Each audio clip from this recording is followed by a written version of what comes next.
Emperor Azrakai stepped through the shimmering portal into his palace, his massive form causing the transport chamber's floor to vibrate with each step.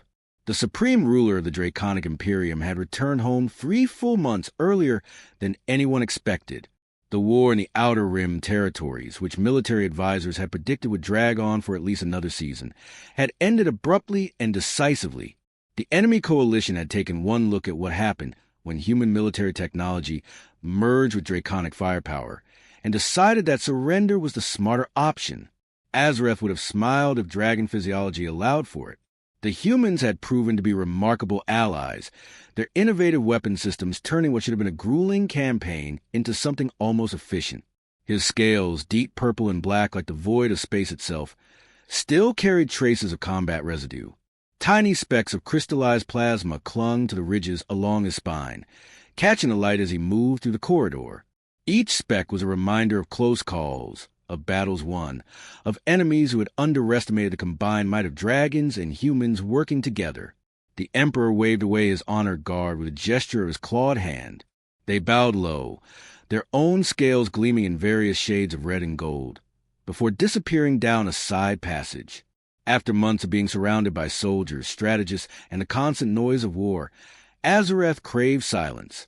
He wanted nothing more than to retreat to his private quarters, perhaps soak in thermal pools, and enjoy a few hours where nobody needed his decisions or his presence. The palace corridors stretched before him, familiar and comforting. Obsidian walls reflected his image as he walked, each surface polished to perfection by the palace staff. Everything looked exactly as he had left it, orderly and pristine. This was how a proper imperial palace should appear, he thought.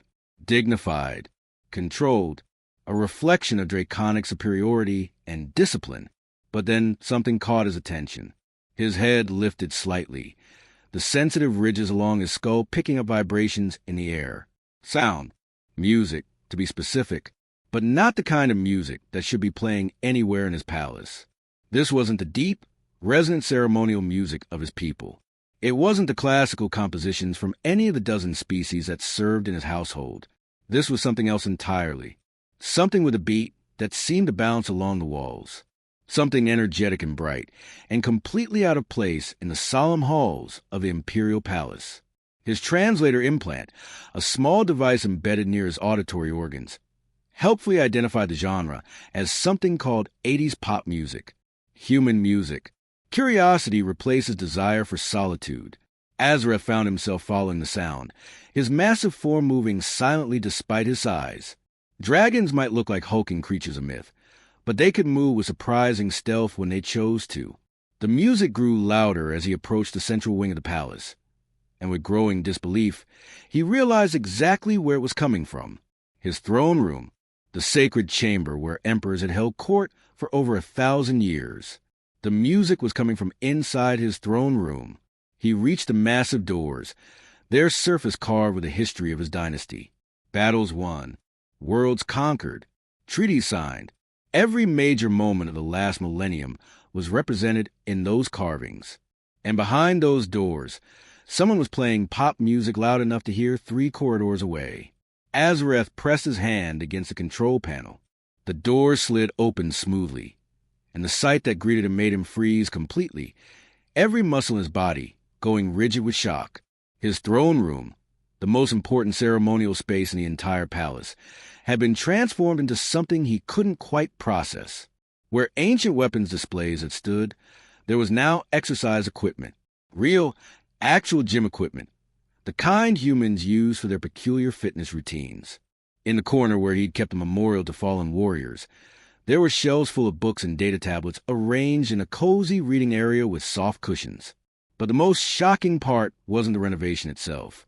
It was the person responsible for it, currently dancing across his polished throne room floor with what appeared to be a cleaning tool, singing along to music at the top of her lungs, completely unaware that the emperor of the entire Draconic Imperium had just walked in and was staring at her with his mouth slightly open. Katie Miller, his human maid, spun around with her mop, hit a particularly enthusiastic note in her song, and then finally noticed him standing there. Her voice cut off mid-word. Her eyes went wide. The mop clattered to the floor. For a long moment, neither of them moved. The music continued playing in the background, absurdly cheerful given the tension suddenly filling the room. What surprised Azareth most wasn't the unauthorized transformation of his throne room. It wasn't even the fact that someone had dared to touch his sacred spaces without permission. What truly stunned him was that Katie Miller didn't immediately drop to her knees in terror. She didn't beg for mercy or try to flee. Instead, she reached over to her small music device, switched it off with a deliberate click, and stood up straighter. Her hands were shaking, though Azareth could see them trembling at her sides, and he noticed how she kept swallowing hard, her throat working nervously. She was terrified, clearly, but she was facing him anyway. That took a particular kind of courage that even some of his warriors didn't possess. "Your Majesty," she said, her voice only wavering slightly. "You're back early. I can explain everything." Azareth's initial instinct was to roar, to demand an immediate explanation for this outrageous violation of protocol, to have her removed from the palace and sent back to whatever human colony she'd come from. But something in her stance, in the way she met his eyes despite her fear, made him pause. He'd seen that look before, on the faces of human soldiers, right before they did something impossibly brave and probably stupid. "Explain," he said, his voice a low rumble that made the windows vibrate. "Explain why my throne room looks like a human recreation center." Katie took a deep breath, gathering herself. Then she started talking, and what she said made Azareth's anger slowly transform into something else entirely. Something uncomfortable, like the first stirrings of shame. During the 3 months he'd been away fighting wars in distant star systems, Katie had been watching the palace staff, really watching them, in a way that apparently nobody else had bothered to do. She'd noticed things that had escaped the attention of his chancellors, his security chiefs, and his entire administrative hierarchy. The staff were miserable, not just unhappy or tired from their duties, but genuinely, deeply miserable in a way that was affecting everything they did. Katie explained it all in simple terms, painting a picture that grew darker with each detail. There were hundreds of beings working in the palace. Maintenance crews, security personnel, administrative assistants, kitchen staff, cleaners, technicians. They came from dozens of different species, each with their own cultures and customs and needs. And every single one of them, Katie had noticed, spent their off-duty hours locked away in their assigned quarters alone. It wasn't even a choice. Palace protocol, established centuries ago by Azareth's predecessors, strictly forbade fraternization between different departments. The reasoning, according to ancient regulations, was to maintain hierarchy and prevent the formation of inappropriate relationships that might interfere with duty. Guards shouldn't socialize with servants. Technicians shouldn't mix with administrators. Everyone should stay in their proper place, focus solely on their designated roles. In practice, what this meant was that beings who worked side by side during their shifts went home to empty rooms and spent their free time in complete isolation. They couldn't make friends, couldn't share meals, couldn't talk about their problems or their homesickness or their fears. They just worked, slept, and worked again, day after day, in a cycle that ground away at their spirits. Katie had noticed the signs everywhere once she started looking. The slumped shoulders, the vacant stares, the way people moved through the halls like automated machines rather than living beings. She'd started asking quiet questions, having brief conversations during work shifts, and what she learned horrified her. The mental health incidents had tripled in the past year alone. 3 times as many beings were reporting to the medical bay with what the draconic physicians clinically labeled as psychological distress, panic attacks, depression, complete emotional breakdowns. The medical staff were treating symptoms with medications and brief rest periods, then sending everyone back to work. 2 security guards, both from species known for their emotional resilience, had tried to end their own lives in the past 6 months. They'd been found in time, treated, and quietly reassigned to other duties. The incidents had been filed in reports that probably sat unread in some administrative database. Katie had discovered that several members of the kitchen staff cried themselves to sleep most nights, homesick for planets they'd never see again under their current contracts. A maintenance technician had developed a stress-related illness that was slowly shutting down his internal organs. The youngest members of the cleaning crew, barely adults by their species standards, had formed a kind of silent pact to just endure, counting down the years until their service contracts expired. "Your Majesty," Katie said, and Azareth realized she'd been talking for several minutes while he'd stood there, processing everything. "I know I overstepped. I know I should have asked permission. But I couldn't just watch everyone suffer anymore. Nobody was doing anything about it. Your advisors were too focused on efficiency reports and duty rosters to notice that the people doing all the work were falling apart." She gestured around a transformed throne room with hands that had stopped shaking now, that she was focused on her explanation rather than her fear. "I checked the access logs. You haven't held an official court session in this room in 47 years.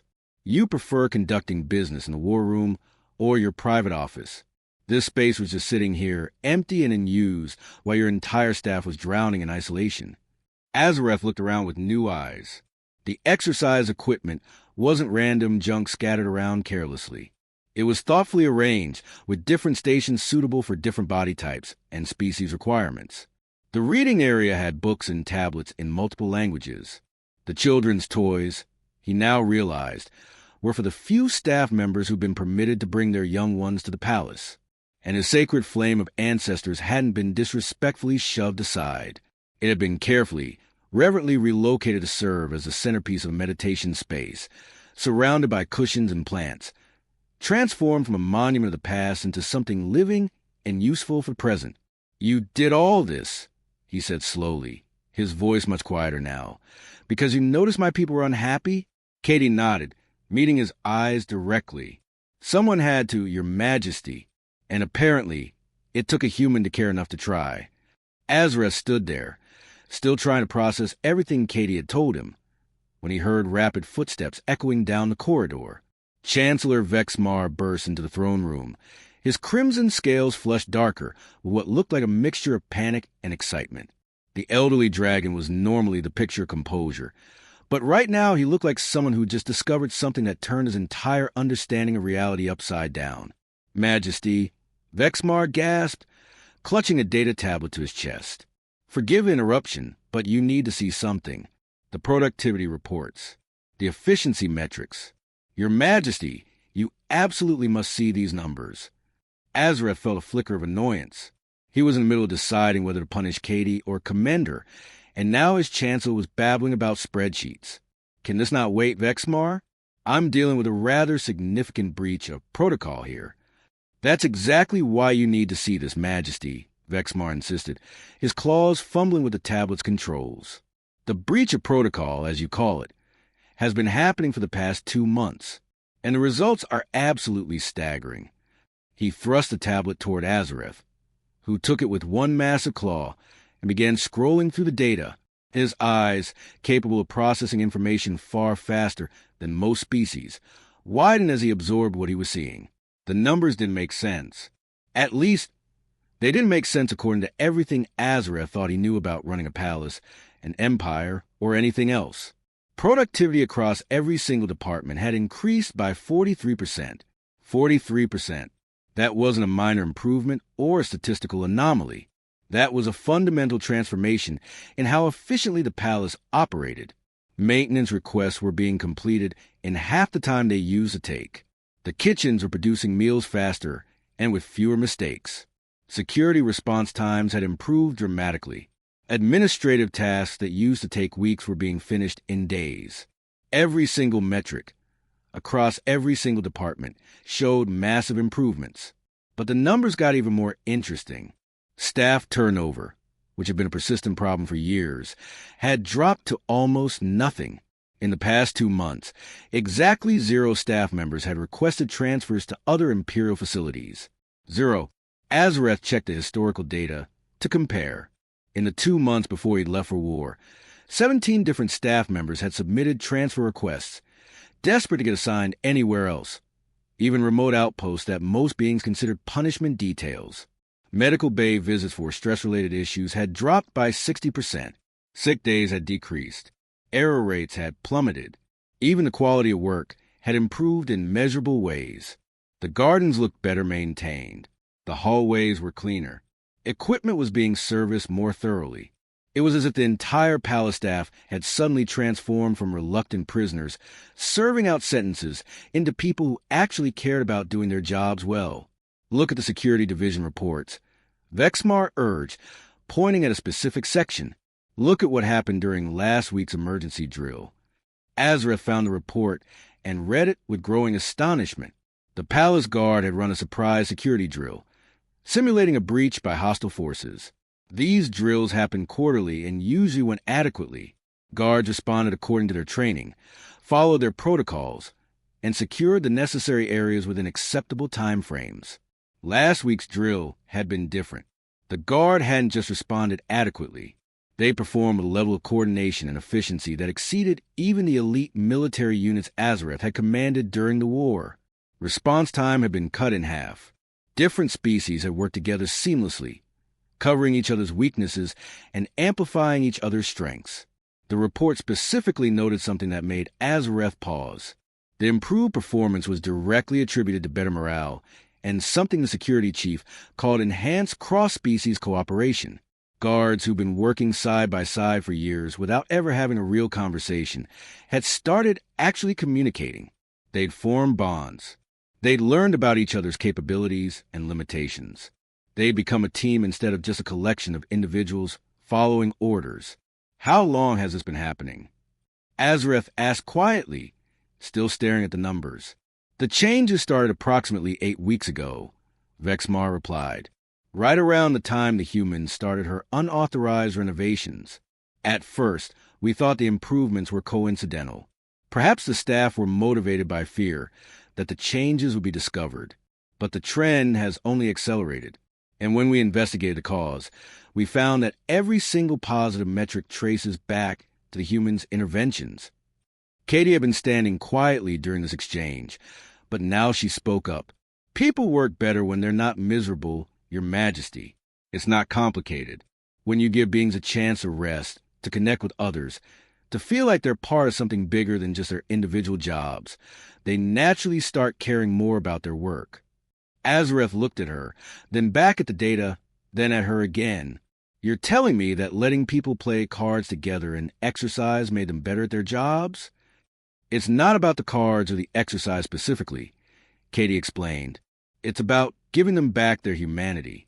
Or, well, whatever the equivalent is for each species. Beings aren't machines, Your Majesty. We can't just work and sleep without eventually breaking down. We need social connections. We need purpose beyond just following orders. We need to feel valued as individuals, not just as tools.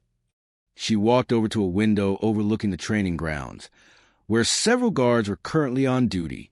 See those 2 guards there? The tall one is Torgon, a Krillian.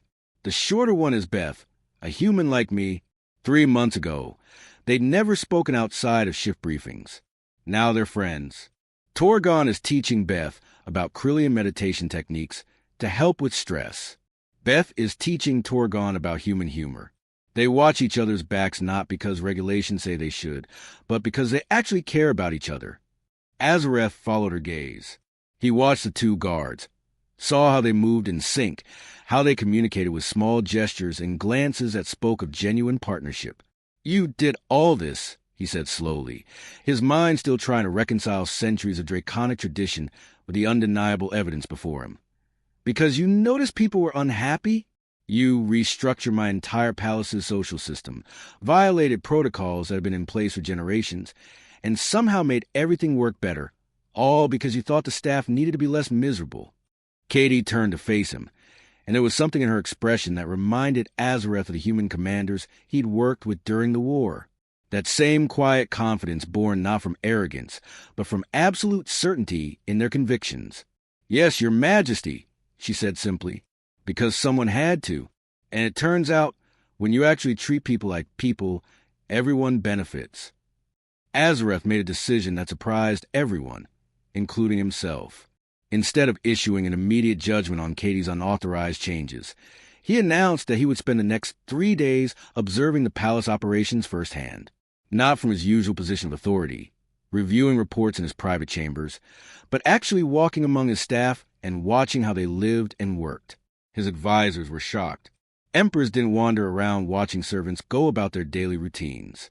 It was beneath the dignity of the position. But Azareth silenced their protests with a look and began his observations the very next morning. The first thing he witnessed was something so simple, almost seemed insignificant, yet it stopped him in his tracks. In the palace's newly created common area, a massive draconic warrior named Kresh was sitting at a table across from an insectoid engineer called Zik. They were playing cards. Just playing cards. Nothing official or work-related.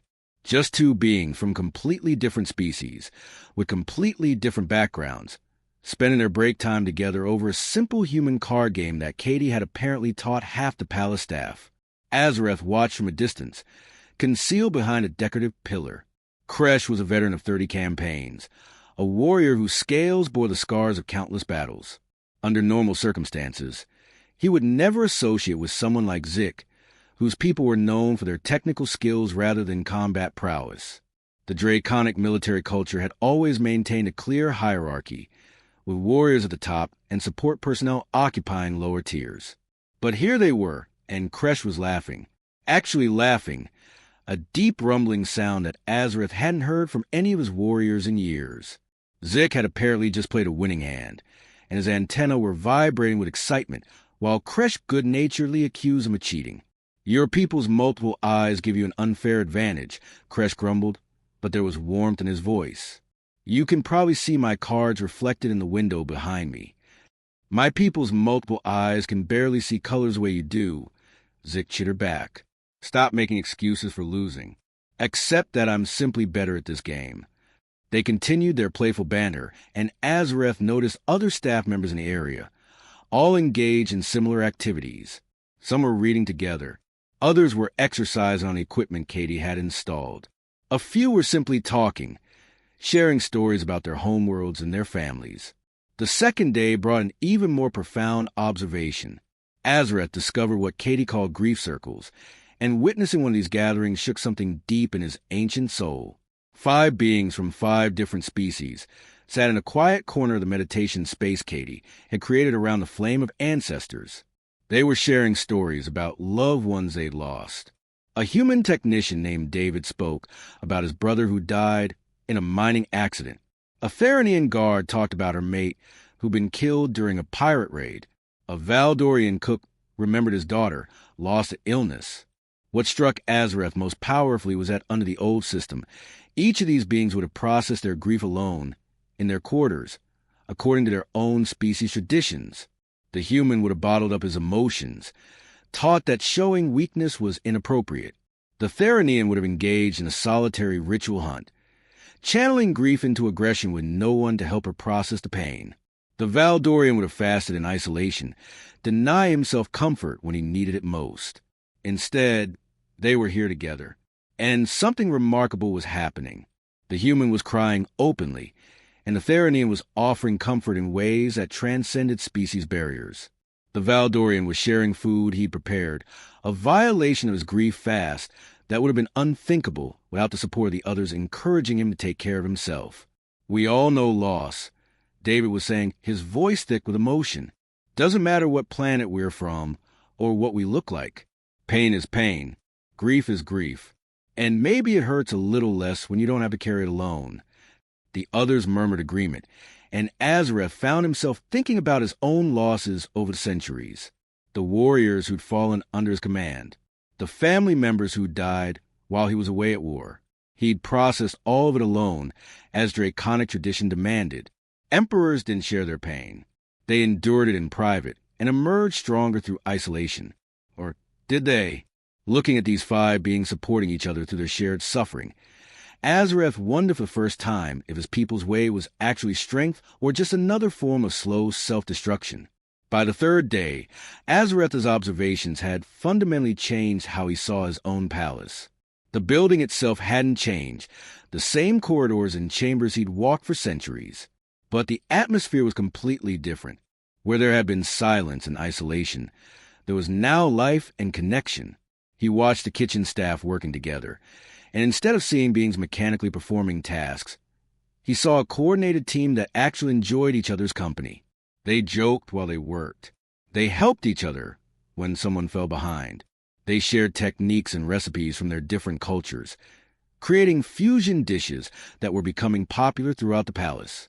The maintenance crews, previously separate groups that barely acknowledged each other, now worked as integrated units. A problem that used to require calling 3 different specialized teams was now handled by mixed groups that had learned each other's skills. They were faster, more efficient, and actually seemed to take pride in their work. Even the administrative staff, traditionally the most isolated group in the palace, had transformed. They gathered for lunch in the common areas instead of eating alone at their desks. They helped each other with difficult tasks.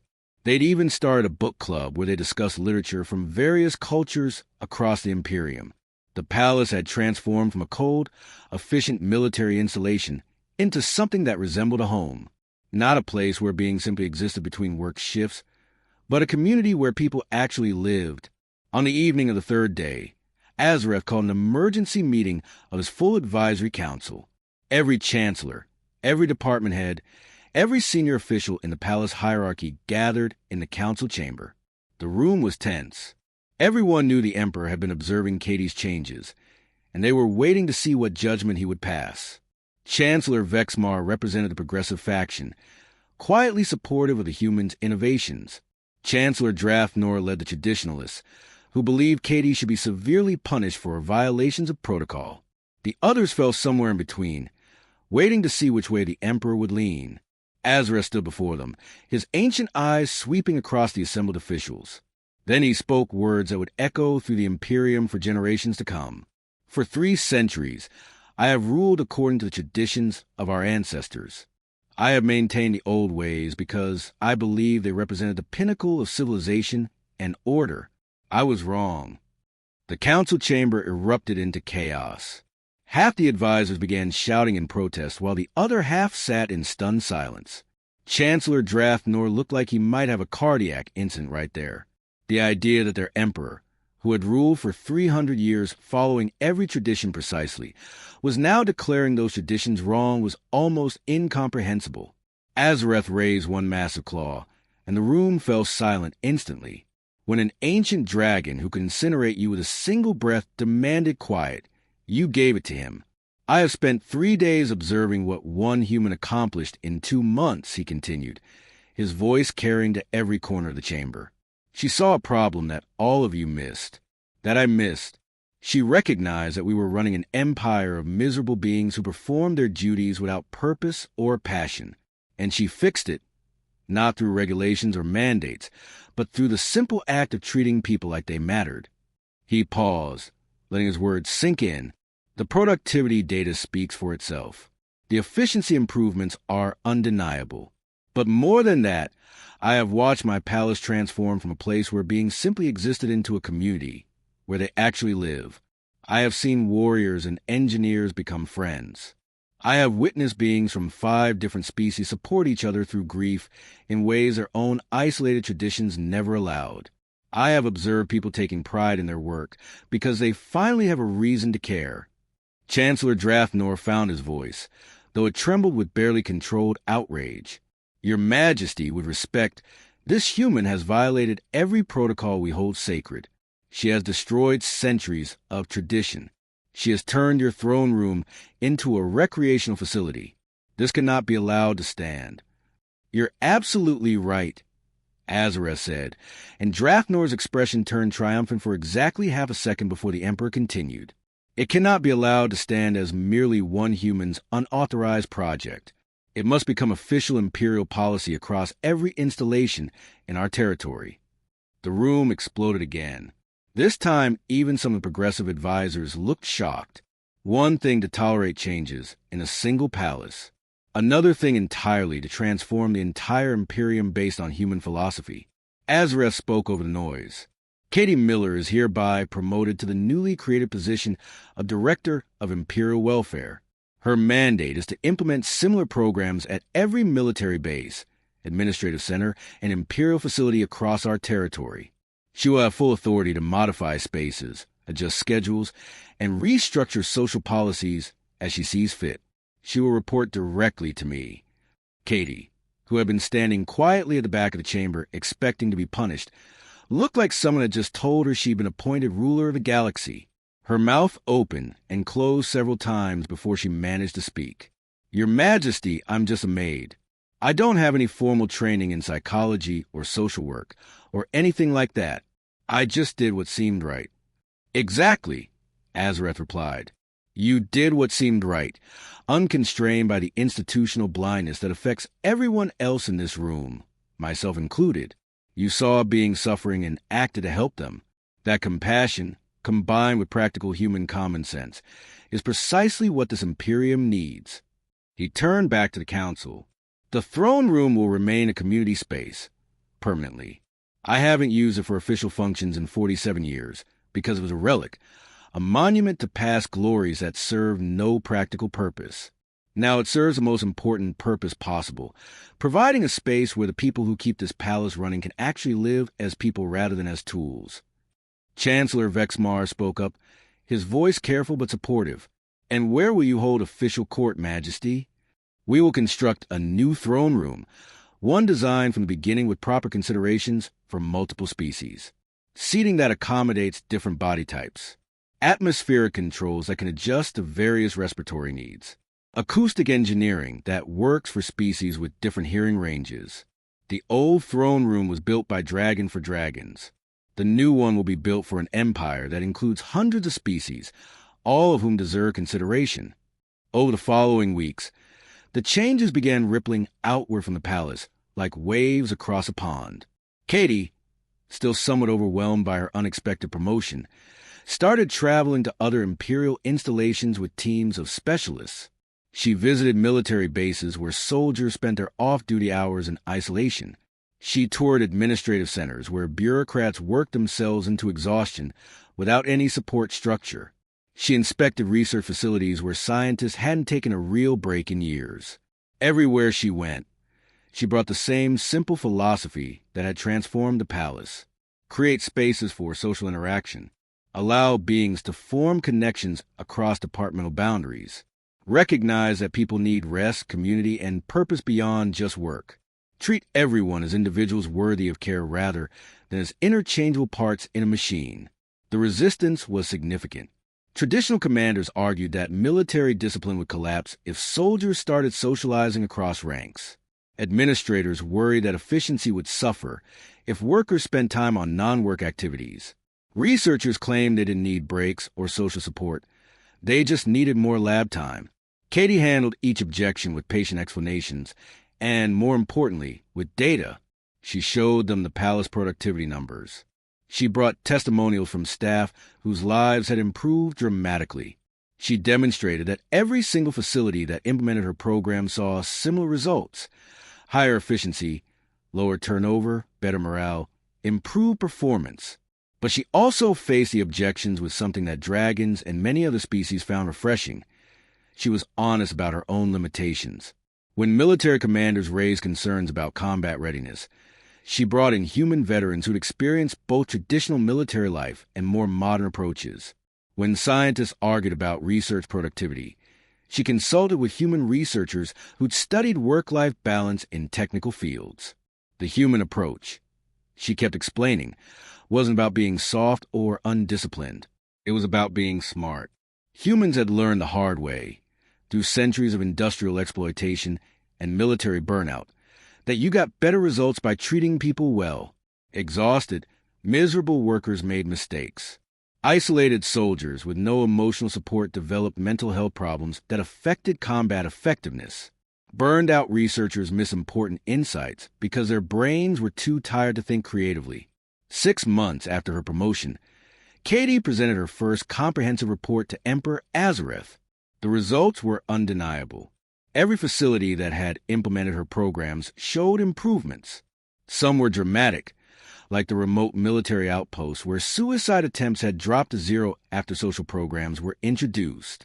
Others were more subtle but equally important, like the research station where scientific breakthroughs had increased by 20% after implementing mandatory rest periods and social activities.